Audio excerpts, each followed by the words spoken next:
अब आज से नई सरकार के गठन की औपचारिक प्रक्रिया शुरू होने जा रही है। बीजेपी ने सभी विधायकों को कोलकाता पहुंचने के निर्देश दिए हैं। आज दोपहर 2 बजे कोलकाता में बीजेपी विधायक दल की बैठक होगी। केंद्रीय गृह मंत्री अमित शाह बतौर पर्यवेक्षक विधायक दल की बैठक में मौजूद रहेंगे। ओडिशा के सीएम मोहन चरण मांझी को सह पर्यवेक्षक नियुक्त किया गया है। बैठक में विधायक दल के नेता का चुनाव किया जाएगा। विधायक दल के नेता के चुनाव के बाद बीजेपी नेता राजभवन जाकर सरकार बनाने का दावा पेश करेंगे। यानी आज पश्चिम बंगाल को नया सीएम मिल जाएगा और इसके बाद होगा ग्रैंड शपथ का कार्यक्रम, जिसके लिए बड़े पैमाने पर तैयारी की जा रही है। शपथ ग्रहण समारोह 9 मई को कोलकाता के मशहूर ब्रिगेड ग्राउंड में होगा। बीजेपी की पहली सरकार के शपथ ग्रहण समारोह को मेगा रूप देने की तैयारी चल रही है। शपथ ग्रहण समारोह में प्रधानमंत्री नरेंद्र मोदी, गृह मंत्री अमित शाह, रक्षा मंत्री राजनाथ सिंह, पार्टी अध्यक्ष नितिन नवीन समेत कई केंद्रीय मंत्री पहुंचेंगे। इसके अलावा 20 राज्यों के मुख्यमंत्री भी शपथ ग्रहण समारोह का हिस्सा बनेंगे। राज्य में प्रधानमंत्री, गृह मंत्री, प्रतिरक्षा मंत्री सभी लोग आ रहे हैं। 20 मुख्यमंत्री राज्य में आ रहे हैं। इतना बड़ा सेलिब्रेशन। बीजेपी इस शपथ ग्रहण समारोह को यादगार बनाने में कोई कसर छोड़ने वाली नहीं है, लेकिन बेहद चौकन्नी भी है, क्योंकि नतीजे आने के बाद जिस तरह से पश्चिम बंगाल में हिंसा हुई है, वो नई सरकार के लिए सबसे बड़ा चैलेंज साबित होने वाली है। खास तौर पर शुभेंदु अधिकारी के पीएस चंद्रनाथ रथ की गोली मारकर की गई हत्या ने पूरे सूबे को हिला दिया है। इसलिए जब शपथ ग्रहण में इतनी बड़ी हस्तियां आ रही हैं, तो ये हिंसा बड़ी चिंता पैदा कर रही है। राज्य में प्रधानमंत्री, गृह मंत्री, प्रतिरक्षा मंत्री सभी लोग आ रहे हैं। 20 मुख्यमंत्री राज्य में आ रहे हैं। इतना बड़ा सेलिब्रेशन। तो उसी का पहले ये घटना कोई पॉलिटिकल मैसेज देना चाहते हैं, या बीजेपी का सीने पर गोली ठोकना चाहते हैं, या प्रधानमंत्री का पास कोई वार्ता देना चाहते हैं, ये पश्चिम बंगाल की जो पॉलिटिकली जागरूक जनता है वो समझ जाएगी। पश्चिम बंगाल में शुभेंदु अधिकारी सीएम की रेस में आगे चल रहे हैं, लेकिन विधायक दल की बैठक से पहले उनके पीए की हत्या करके उनके लिए एजेंडा तय कर दिया गया है।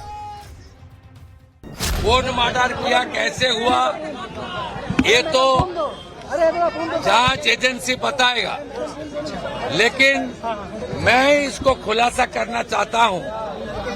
चंद्रकांत रात को मर्डर करने के लिए एक ही वजह है, वो बीजेपी का शुभेंदु अधिकारी का एग्जीक्यूटिव असिस्टेंट है, और शुभेंदु ने हाल ही जो चुनाव हुआ, नतीजा आया, भवानीपुर में ममता बनर्जी को हराया।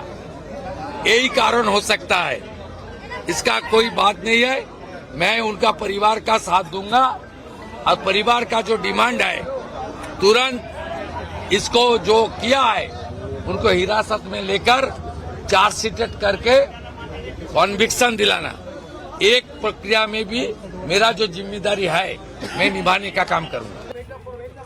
चंद्रनाथ रथ की हत्या के लिए बीजेपी साफ साफ तृणमूल कांग्रेस की तरफ उंगली उठा रही है। वहीं तृणमूल कांग्रेस ने रथ के मर्डर के लिए बीजेपी और चुनाव आयोग को जिम्मेदार ठहरा दिया है और इस मर्डर केस की जांच सीबीआई से कराने की मांग की है।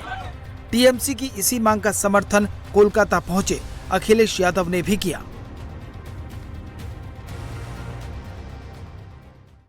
किसी के करीबी की जान जाना या पॉलिटिकल वर्कर के साथ व्यवहार होना और टीएमसी की पार्टी कार्यालय को जलाना, उनके कार्यकर्ताओं के साथ ये व्यवहार करना, ये जिम्मेदारी किसकी है? आप ये सिक्योरिटी देने की जिम्मेदारी किसने ली थी? इलेक्शन कमीशन, देश के होम मिनिस्टर। तो उन्होंने तो ये कहा था कि हम लाखों सेंट्रल फोर्स भेजी है, सुनने में आया 3 लाख से ज्यादा, और एक पैरेलल स्ट्रक्चर क्रिएट किया गया था। पैरेलल स्ट्रक्चर कौन है जिम्मेदार उसके लिए? कौन है जिम्मेदार उसके लिए? लोकतंत्र को इतना लूटा किसी की सरकार में नहीं गया। ये पहली बार दिखाई दे रहा है कि Bharatiya Janata party, election commission दोनों मिलकर के काम कर रहे हो, चाहे एसआईआर किया हो, चाहे एसआईआर के बहाने जो टारगेटेड वोट काटे गए हों, और वो तो आंकड़े आपके पास भी हैं जहां ज्यादा वोट कटा है। लोकतंत्र था क्या बंगाल में? तो फिर इतनी फोर्स क्यों मंगाई गई? क्यों अदालत में भागती है ममता बनर्जी? इसलिए जो पास्ट हैं। अब अखिलेश जी तो पहले आए थे, दीदी को हरा के गए, अब बचा ही क्या है, कुछ तो है नहीं। कोई टीएमसी को समर्थन नहीं करता था, पुलिस गुंडे मिल करके उनका समर्थक लाते थे और जबरदस्ती साथ में रखते थे। आज जो पार्टी ऑफिस तोड़ा जा रहा है बोल रहे हैं ना, टीएमसी के एक गुट दूसरे का तोड़ रहा है, क्योंकि आपस में गुटबाजी था, जबरदस्ती था। अब वो अपना भड़ास निकाल रहे हैं। टेंशन के इस माहौल में कांग्रेस ने बंगाल में हिंसा के लिए बीजेपी और टीएमसी दोनों को जिम्मेदार ठहराया है। अधीर रंजन चौधरी ने कहा कि बीजेपी ने हिंसा खत्म करने का वादा किया था, अब बहाना नहीं चलेगा। बीजेपी पार्टी की तरफ से खुद ये भरोसा दिलाया गया था कि बंगाल में भयभीत की माहौल नहीं रहेगी। बंगाल के आम लोग भरोसा करो, बंगाल के आम लोग निडर होकर शांति से विराज करो। बीजेपी है तो भय मुक्त बंगाल है। फिर भी हम क्या देख रहे हैं, जिस नेता बीजेपी के सबसे कद्दावर नेता, उनका ही पीए को गोली से भून दिया जाते हैं। इसका मतलब बंगाल जहां थे वहां है। सरकार बदली लेकिन हालात कुछ नहीं बदली। पल्ला झाड़ने की कोशिश ना करें तो बेहतर होगी। दोषी कौन है, अपराधी कौन है, उनको ढूंढ के निकालो। ये एक अनरेस्ट करने का साजिश है पूरा बंगाल में। 9 तारीख शपथ ग्रहण है नया सरकार का, उसका पहले पूरा बंगाल में एक कानून व्यवस्था को तोड़ने के लिए ये ममता बनर्जी जो मीटिंग सब कर रहा है उनका भतीजा को लेकर, वहां से भी कुछ प्लान हो सकता है जो अनरेस्ट करो, डिस्टर्ब करो। लेकिन मेरा पूरा उम्मीद है जनता जनार्दन आने वाले सरकार का साथ रहेगा और 9 तारीख का बाद धीरे धीरे गुंडा और बलात्कारी को सीधा करने का करेगा। जैसे यूपी में 2017 का बाद हालत बदल हो गया है, जैसे बिहार में 20 साल अच्छा हालत बन गया है, 20 साल पहले बहुत खराब हालत था। यहाँ भी हमारे यशस्वी प्रधानमंत्री ने बताया महाजंगल राज, तो महाजंगल राज खत्म करने के लिए बीजेपी का सरकार ओथ टेकिंग तक टाइम दे देना चाहिए, उसका बाद जो होगा अच्छा ही होगा। इसी माहौल के बीच 9 मई को शपथ ग्रहण होना है। बीजेपी ने ऐतिहासिक जीत तो दर्ज कर ली है, अब उसके लिए सबसे बड़ी चुनौती बंगाल का लॉ एंड ऑर्डर है। हालांकि बीजेपी इससे निपटने में माहिर है। और सीधा ग्राउंड जीरो का रुख करते हमारे सहयोगी पवन नारा हमारे साथ कोलकाता से जुड़ चुके हैं। पवन, बंगाल में बीजेपी की ऐतिहासिक जीत, ऐसे में शपथ ग्रहण समारोह भी काफी ऐतिहासिक होने जा रहा है कल। आज उसको लेकर क्या तैयारियां देखने को मिल रही हैं? बिल्कुल, सरकार बनने की प्रक्रिया यहां शुरू हो चुकी है। अमित शाह आज कोलकाता में हैं। पहले वो सीनियर लीडर्स के साथ मुलाकात करेंगे, उसके बाद विधायक दल की बैठक में नेता चुना जाएगा। इस वक्त हम ब्रिगेड मैदान में हैं। कहा जाता है जिसने ब्रिगेड भर दिया वो बंगाल जीत गया।